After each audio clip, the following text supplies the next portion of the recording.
Hello friends, मैं आपका mentor AK Singh और आज हम सी टेट का 2012 का पेपर देखेंगे। यानी कि जनवरी 2012 का पेपर देखेंगे। यानी कि ये है पेपर वन में है 2012 का पेपर और इससे पहले आपको 11 का पेपर मिल चुका है। यानी कि 11 का पेपर आपको सॉल्व करा दिया गया है। आज हम देखेंगे 12 का पेपर और 12 के पेपर में देखेंगे बाल विकास यानी कि CDP के सेक्शन। चलिए, ये आपको CDP का सेक्शन आपका, इसमें आपको पता ही है 30 क्वेश्चन है और 30 क्वेश्चन हमें क्या देखना है, हमें CDP का सेक्शन। तो चलिए समय व्यर्थ न करते हुए पहला क्वेश्चन देखते हैं। पहला क्वेश्चन क्या कह रहा है, एक शिक्षक प्रश्न पत्र बनाने के बाद ये जांच करता है कि क्या प्रश्न परीक्षा के विशिष्ट उद्देश्यों को परीक्षा ले रहा है। यानी कि परीक्षा के बारे में वो कहता है कि वो सारी चीज़ें पूरी कर रहा है कि नहीं। तो उसमें क्या चिंतन होगा उससे, तो वो होगा संपूर्ण विषय वस्तु को शामिल होना चाहिए। भाई आप प्रश्न पत्र बना रहे हो और प्रश्न पत्र में आपको कह दिया कि 10 यूनिट आनी चाहिए, उसमें 10 यूनिट का टारगेट है। यानी कि आप UT का पेपर बना रहे हो, किसी चीज़ का पेपर बना रहे हैं, सबमिटिव ऐसे यानी SA1 का पेपर बना रहे हैं और उसमें 10 यूनिट आनी है। तो 10 यूनिट में जो मार्किंग स्कीम है उसका संपूर्ण विषय वस्तु शामिल होनी चाहिए। तो इसलिए इसका आगे आंसर होगा आंसर नंबर 2, यानी कि ऑप्शन नंबर 2 हो जाएगा इसका आंसर। चलिए क्वेश्चन नंबर 2 देखते हैं। क्वेश्चन नंबर 2 क्या है, विवेचनात्मक शिक्षण शास्त्र का यह दृढ़ विश्वास है कि, क्या विश्वास है, शिक्षार्थियों के अनुभव और प्रत्यक्ष महत्व होते हैं। यानी कि ऑप्शन नंबर क्या हो जाएगा 4। ठीक है बच्चों, चलिए आगे चलते हैं। विद्यालय आधारित आकलन मुख्य रूप से किस सिद्धांत पर आधारित होता है। भाई देखो, पहले आंसर में मैं दिखा दूंगा। जब आपकी बात आती है होम एग्ज़ाम, जहाँ भी होम एग्ज़ाम की बात आती है उसमें आपको ध्यान रखना पड़ता है। एक तो टीचर स्टूडेंट का इंटरेक्शन होता है उसमें। टीचर स्टूडेंट जो होते हैं उनको, जो स्टूडेंट होते सॉरी टीचर होते हैं उनको स्टूडेंट्स का पता रहता है कि मेरे स्टूडेंट इस तरह की चीज़ें हैं, अचीवमेंट है इतनी, ये सब चीज़ें, और उनको पता रहता है। जैसे कि आपको इसमें भी आंसर यही मिल रहा होगा। देखिए ये मिल रहा है ना, बाह्य परीक्षा की उपेक्षा शिक्षक अपने शिक्षार्थियों की क्षमताओं को बेहतर तरीके से जानता है। तो यानी कि ऑप्शन नंबर क्या हो जाएगा 2। चलिए आगे चलते हैं। क्वेश्चन नंबर 4 देखते हैं। शिक्षार्थी व्यक्तिगत भिन्नता प्रदर्शित करता है, अंतः शिक्षक को सीखने में विविध अनुभव को उपलब्ध कराना। यानी क्या हो जाएगा ऑप्शन नंबर 2 हो जाएगा इसका आंसर। चलिए आगे चलते हैं। क्वेश्चन नंबर 5 देखते हैं। वाइगोत्स्की बच्चों के सीखने में निम्न में से किस कारक को महत्वपूर्ण भूमिका बनाता है। तो वाइगोत्स्की का जब नाम आ जाए तो वो होगा समाजीकरण की बात। यानी कि ऑप्शन नंबर 4 हो जाए, सॉरी ऑप्शन नंबर 1 हो जाएगा 5th क्वेश्चन का।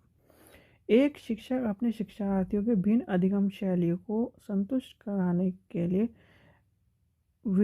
विवेधात्मक कार्य यानी कि विभिन्न कार्यों को करने में वह संपूर्ण प्रभाव करता है। तो इतने जो आपको देखिए, इतनी भारी भरकम शब्दों से मत डरे करिए, सीधे सीधे आपको हिंदी में पढ़ रहे हैं तो हिंदी का अर्थ भी आपको पता होना चाहिए। तो इसका आंसर क्या हो जाएगा ऑप्शन नंबर, गार्डनर के बहुबुद्धि सिद्धांत के बारे में कह रहा है। तो यानी कि ऑप्शन नंबर 3 हो जाएगा। चलिए क्वेश्चन नंबर 7 देखते हैं। एक शिक्षक अपने आप से कभी भी प्रश्नों के उत्तर नहीं देता। वह अपने विद्यार्थियों के उत्तर देने के लिए समूह चर्चा सहयोगात्मक अधिगम अपनाने के लिए प्रोत्साहन करता है और उनको अधिगम डैश के सिद्धांत पर। भाई देखो, जो इस तरह की बात आए, टीचर आपने खुद के ना प्रश्नों के उत्तर देता है, बच्चों से निकलवाना चाहता है तो सक्रिय भागीदारी चाहता है स्टूडेंट से।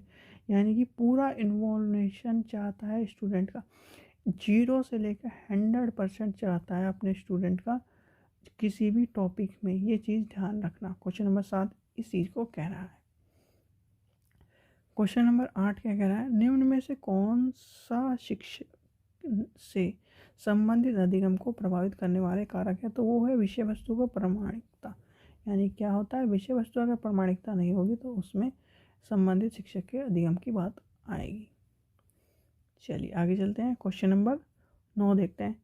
राज्य स्तर पर एक एकल गायन प्रतियोगिता के लिए विद्यार्थियों को तैयार करते समय विद्यालय लड़कियों को वरीयता देता है, यानी कि लड़कियों को कहता है कि आप इसके लिए जाइए। तो इसमें क्या होगा, लैंगिक पूर्वाग्रह। जहाँ पर इस तरह की बात आ जाए तो लैंगिक पूर्व, आप देखिए आज के टाइम पे लड़कियाँ और लड़के दोनों डांस कर रहे हैं, या फिर ये थोड़ी हो जाएगा कि लड़कियों का काम है कि डांस करना। तो जहाँ पर इस तरह की बात आए और आपको लैंगिक पूर्वाग्रह, लैंगिक भेदभाव, या तो लैंगिक पूर्वाग्रह मिलेगा या लैंगिक भेदभाव मिलेगा, इस तरह का एक क्वेश्चन आपको मिलेगा ही मिलेगा, हर हालत में मिलेगा। तो इस तरह का क्वेश्चन आपको मिलेगा और आपको ये ध्यान रखना, भेदभाव, पूर्वाग्रह, ये सब चीज़ों को ध्यान में रखकर ये सॉल्व करना है। चलिए आगे चलते हैं। क्वेश्चन नंबर 10 कह रहा है, बीजों को अंकुरण संकल्पना शिक्षण की सबसे प्रभावी विधि है। तो आपको जब इस तरह की बात आए, जब बीजों को अंकुरण करने वाली बात है, आप सबसे पहला सॉल्यूशन क्या है, बच्चों को खुद कहिए कि आप एक बीज को लगाइए, उस पौधे के यानी कि अवलोकन करिए। तो यह क्या हो जाएगा इसका आंसर, विद्यार्थी द्वारा बीजों को बोना और उसके अंकुरण के चरणों को अवलोकन करने की बात आ जाएगी, यानी कि ऑप्शन नंबर हमारा हो जाएगा 2। चलिए आगे चलते हैं। क्वेश्चन नंबर 11 देखते हैं। जब बच्चा फेल होता है तो इसको क्या कहते हैं, व्यवस्था फेल है। यानी कि आपको ये नहीं कहना कि बच्चा पढ़ने योग्य नहीं है, उत्तर सही नहीं दिया, प्राइवेट ट्यूशन ले लो, तो इसका आंसर हो जाएगा व्यवस्था फेल है। चलिए आगे चलते हैं। शिक्षण से अधिगम पर बल देने वाला परिवर्तन होता है, यानी परिवर्तन हो सकता है। तो उसका क्या होगा, बाल केंद्रित शिक्षा पद्धति अपनाकर। यानी कि किसकी बात कर रहा है, सीधे सीधे आपको कोई भी क्वेश्चन हो, कोई भी सी टेट का कोई भी क्वेश्चन हो, अगर आपको उस पे ऑप्शन में कहीं भी बाल केंद्रित शिक्षा दिख रही है तो आँख बंद करके बाल केंद्रित शिक्षा वाले क्वेश्चन पे आंसर लगा देना। समावेशी शिक्षा, समावेशी शिक्षा क्या है आपको बताया था मैंने, मिक्स एजुकेशन, यानी कि एक नॉर्मल चाइल्ड और एक स्पेशल चाइल्ड एक ही जगह पर पढ़ता है तो उसे कहते हैं समावेशी शिक्षा। तो क्या आंसर होगा, कक्षा में विविधता का उत्साह मनाती है, यानी कि एक तरह से विविधता होती है। चलिए आंसर देखते हैं। क्वेश्चन नंबर 14 देखते हैं, निम्न में से कौन सा वास्तविक, यानी कि मल्टीपल चॉइस प्रश्न की बात कर रहा है, तो वो होता है सत्य और असत्य वाली जो होते हैं प्रश्न, वो है वस्तुनिष्ठ प्रश्न की बात कर रहा है। चलिए क्वेश्चन नंबर 15 देखते हैं, निम्न में से कौन सा प्रगतिशील शिक्षा की विश्लेषण की बात कर रहा है। तो प्रगतिशील में जो होते हैं समय सारणी और बैठने की व्यवस्था को लचीला होना चाहिए। किसी भी बात में अगर आप सीटेट की बात करें, सीटेट में ये चीज़ ध्यान रखना, एक लचीला, एक स्वतंत्र वातावरण होना चाहिए क्लासरूम का, नहीं तो आप अच्छी तरह पढ़ा नहीं सकते। अगर आपका लचीला वातावरण नहीं होगा, बिल्कुल डिसिप्लिन रहेंगे, तो पहली बात तो डिसिप्लिन होना चाहिए। और डिसिप्लिन का मतलब ये नहीं कि आप स्वतंत्र ना रखें बच्चों को, लचीला ना रखें। और अगर लचीला नहीं होगा तो बच्चे प्रश्न, जो आप क्वेश्चन पूछेंगे उसके लिए भी खड़े नहीं होंगे, और आपसे कोई भी क्वेश्चन नहीं पूछेंगे, तो आपकी टीचिंग इफेक्टिवनेस नहीं होगी। टीचिंग इफेक्टिवनेस नहीं होगी तो आपकी जो चरण है, वो शिक्षा के जो चरण है वो पूरे नहीं होंगे। चलिए आगे चलते हैं।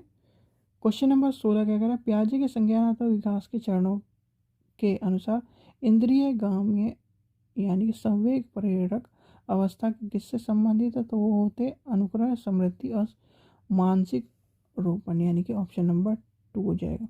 देखिए इंद्रिय गाम्य, आपको पता हो इंद्रिय गामी का मतलब ये होता है आपकी इंद्रिय, जो इंद्रियां हैं उसमें जब पूरी तरह से हम यूज़ करते हैं उससे संवेगात्मक, आप कान, नाक, सारी चीज़ इंद्रियों का यूज़ करेंगे तो इन संज्ञानात्मक विकास के चरणों में वो इम्पोर्टेंट होती हैं।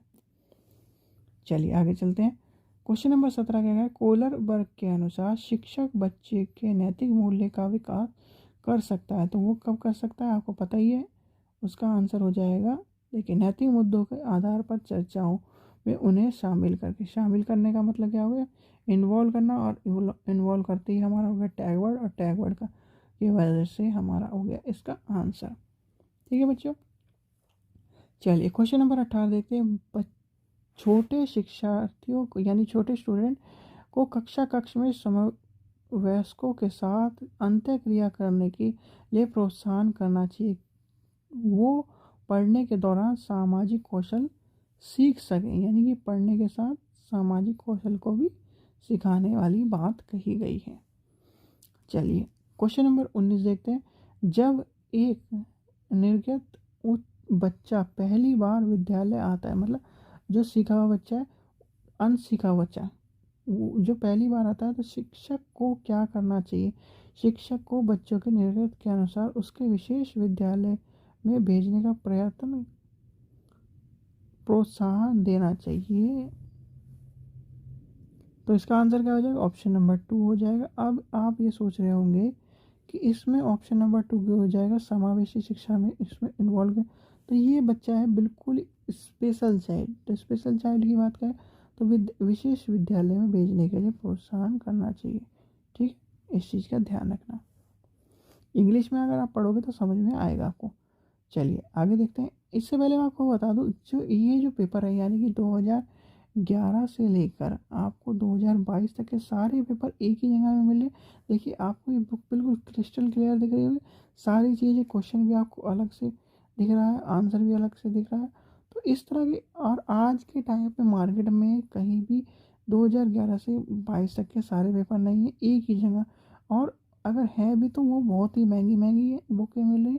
तो इस बुक को आप परचेज़ करिए, और परचेज़ करने के लिए आपको क्या करना है, हमारी जो, या तो आपको डिस्क्रिप्शन में लिंक दिया गया, उस पर जैसे ही जाएंगे आपको क्या मिलेगा, एक लिंक मिलेगा। चलिए आपको दिखाते हैं क्या क्या।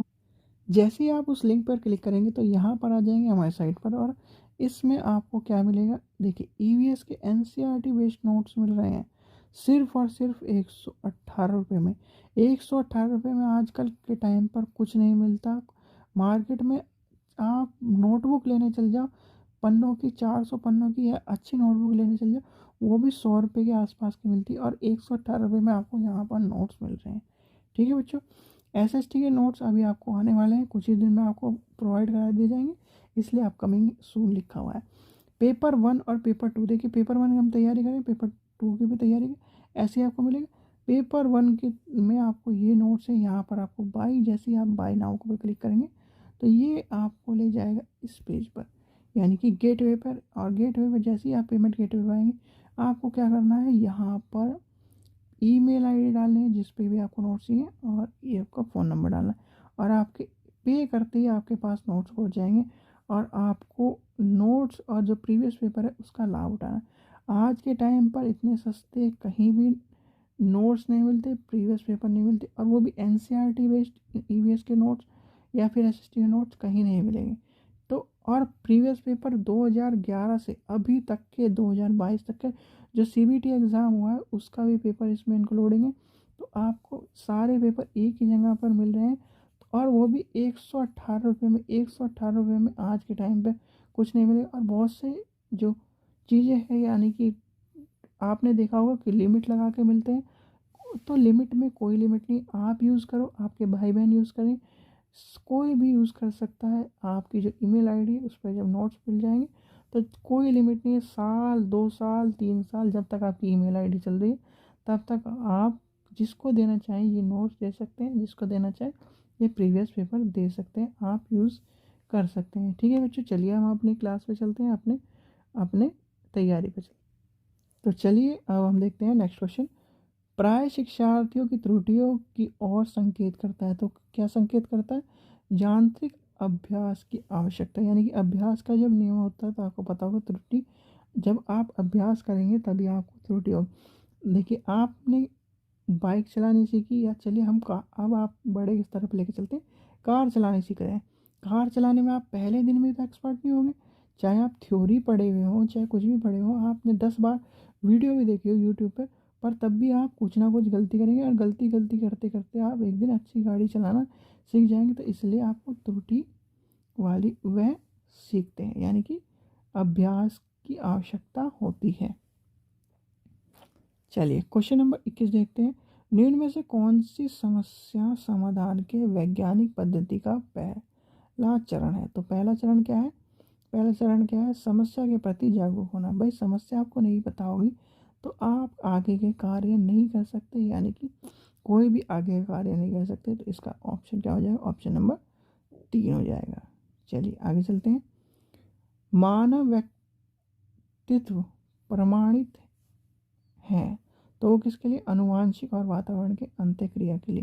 भाई देखो, सी टेट में, देखिए सी टेट में आपको कहीं भी अनुवांशिक और वातावरण का आंसर मिल जाए, ठीक है, ऑप्शन मतलब ऑप्शन मिल जाए, तो आंख बंद करके ये लगा देना, ये आपका आंसर होगा और आपको 1 नंबर मिल जाएगा। चलिए आगे चलते हैं। शिक्षण अधिगम प्रक्रिया में व्यक्तिगत रूप से ध्यान देना महत्वपूर्ण है तो किस लिए महत्वपूर्ण है? भाई आपको पता ही है इसका आंसर। देखिए इसका आंसर है ऑप्शन नंबर 1, बच्चे की विकास दर भिन्न होती है और भिन्न तरीके से सीखता है। आपको पता ही है बच्चा जो होता है भिन्न तरीके से सीखता है और उसकी जो विकास का अवस्था होती है, विकास की जो चीज़ें होती हैं वो भिन्न होती है। तो इसका आंसर हो जाएगा ऑप्शन नंबर 1। चलिए नेक्स्ट क्वेश्चन देखते हैं। क्वेश्चन नंबर 24, निम्न में से कौन सा सीखने का क्षेत्र है? तो कौन सा सीखने का क्षेत्र है? अनुभविक, यानी कि ऑप्शन नंबर 2 हो जाएगा इसका आंसर।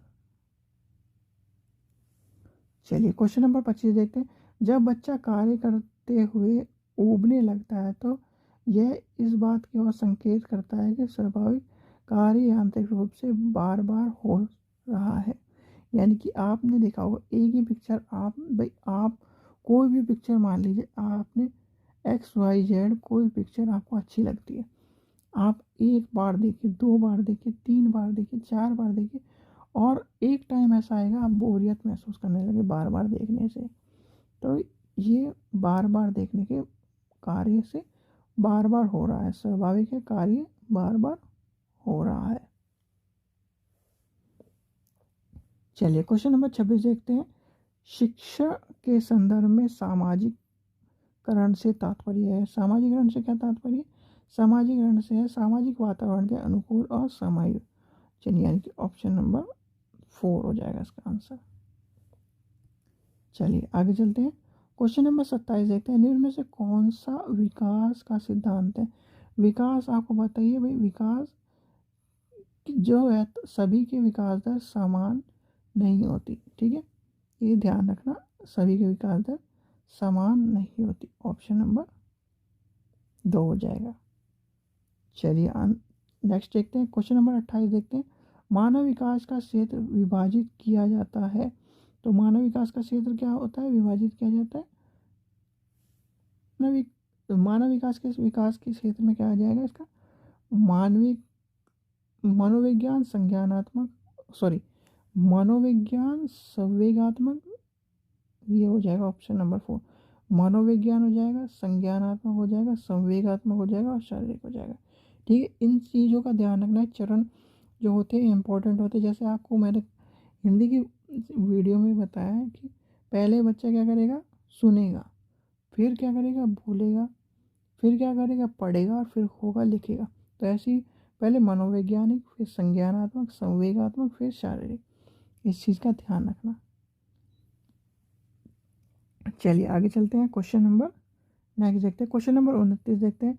एक शिक्षक पाठ्य वस्तु और फल सब्जियों के कुछ चित्रों का प्रयोग करता है और अपने विद्यार्थियों से चर्चा करता है। विद्यार्थी इस जानकारी को अपने पूर्व ज्ञान से जोड़ने और पोषक संकल्पनाओं को सिखाते हैं, यानी कि सिखाते हैं। तो उसका उपागम क्या है? तो उसका उपागम ज्ञान के निर्माण की बात कर रहा है, ज्ञान को पूर्व ज्ञान से जोड़ने की बात कर रहा है, यानी कि ऑप्शन नंबर क्या हो जाएगा? 1। ज्ञान का निर्माण हो जाएगा या पूर्व ज्ञान से, इस तरह के क्वेश्चन पूछे जाए तो पूर्व ज्ञान से हो जाएगा, ज्ञान का निर्माण करना हो जाएगा, ये सब चीज़ें आपको इसमें मिलेंगी।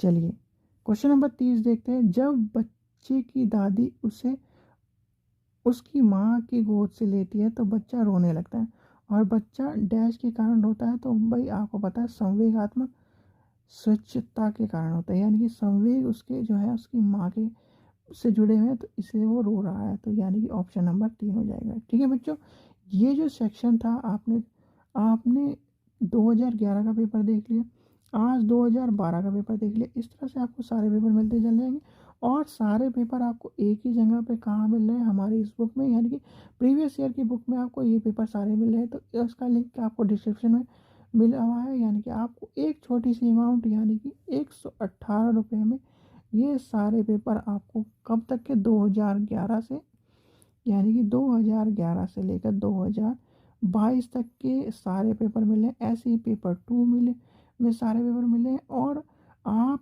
118 रुपये को मत देखिए, अभी आप 118 रुपये पे करके जब आप रिजल्ट देखेंगे तो आपको इसका महत्व पता चलेगा। महत्व क्या है, ओल्ड पेपर, आप अगर आपको ओल्ड पेपर आपको सारे याद है और आप पेपर देने जाते हैं बिना कुछ पढ़े, सिर्फ ओल्ड पेपर देते को याद करके, तब आपका रिजल्ट ये मान के चल रहा हूँ 85 तक आ जाएगा। और 10-15 नंबर आपने तुक्के मारे तो यानी कि 90 नंबर आपके मिलेंगे। सीटेट का यही फ़ायदा है कि ओल्ड पेपर याद करके, क्योंकि हमें उसमें पैडागोजी मिलती है 75 नंबर की। 75 में से 70 तो आएंगे ही आएंगे भाई, 20 नंबर बचे, 20 नंबर आप तुक्के मार के भी ले आएंगे। तो इसलिए आपको मैं कहता हूँ ओल्ड पेपर का महत्व बहुत है सीटेट के पेपर में। सीटेट हो गया, केवीएस हो गया, इस तरह के पेपर में ओल्ड पेपर का महत्व होता है, खासकर जिसमें पैडागोजी आती है और जिसमें पेपर का पैटर्न बदलने के बाद भी क्वेश्चन वही पूछे जाते हैं। ठीक है बच्चों, इसलिए मैं कह रहा हूँ आपको पेपर ले लीजिए। और पेपर लेने की देखिए ज़्यादा अमाउंट नहीं है, आप मार्केट में 300-400 रुपये का पेपर लेंगे, उससे सस्ते आपको पेपर यहाँ मिल रहे हैं। और पेपर मिल रहे हैं आपको, ये नहीं कि लिमिट है कि आप 6 महीने के लिए या साल भर के लिए पेपर रखेंगे और फिर आपको वापस ले लिया जाएगा, ऐसा कुछ नहीं है। आप यूज़ करिए, आपके भाई बहन यूज़ करें, कोई भी यूज़ कर सकता है इनको, पेपर को, नोट्स को। और छोटी अमाउंट है, यानी कि अमाउंट भी आपको ज़्यादा नहीं है, इतने में आपको एक दिन खाने पीने में उड़ाने की जगह आप नोट्स लेकर अपनी पढ़ाई को आगे बढ़ाएं। ठीक है बच्चों, आशा करता हूँ आपको वीडियो पसंद आएगी। वीडियो पसंद आई तो लाइक करें, शेयर करें और ज़्यादा से ज़्यादा अपने दोस्तों से भी शेयर करें। और वीडियो को शेयर करने के साथ साथ सब्सक्राइब करके रखें, जिससे आपको इसका नोटिफिकेशन मिलता रहे वीडियो का। भाई नोटिफिकेशन मिलेगा तभी तो आप इस वीडियो को देखेंगे अगली बार, और कल आपको पता चलेगा कि हाँ ये वीडियो आ रही है। अगर आप सब्सक्राइब करके नहीं रखेंगे, और सब्सक्राइब फ्री तो है, जाके सब्सक्राइब कर लीजिए। ठीक है बच्चों, थैंक यू।